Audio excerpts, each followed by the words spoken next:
అందరికీ ప్రైజ్ వాడు అందరూ బాగున్నారు కదా. మీ అందరి కొరకు ప్రత్యేకంగా నేను ప్రార్థిస్తున్నాను. మీరు కూడా నా కోసం ప్రార్థిస్తూ ఉన్నారా అని నమ్ముతున్నాను. అయితే మీరు చూపిస్తున్న ఈ ప్రేమ ఆదరణకు, మీ సబ్స్క్రైబ్కు, మీ కామెంట్స్కు ప్రత్యేకమైన మరణాలు తెలియజేస్తున్నా. అయితే విషయం ఏంటంటే కనుక ఎఫ్బి మేయర్ అనే గొప్ప దైవజనుడు ఒక మంచి మాట అంటాడు. మన జీవితంలో విషాదకరమైన విషయం ఏంటో తెలుసా?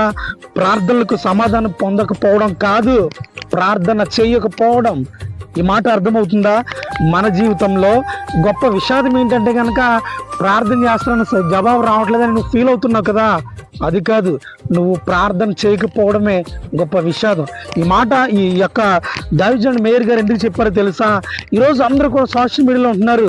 ఏదైనా దైవజనుడు వస్తే అయ్యా నా కొరకు ప్రార్థించండి, లేదా నాలాంటి సువార్థికుడు వచ్చినప్పుడు అయ్యా ఒక కామెంట్ పెట్టి ప్రార్థించండి, నీ సమస్య చెప్తున్నావు తప్ప నీవు మోకాలు ఉంచుతున్నావా? నీవు మోకరించగలిగితే నీ సమస్యకు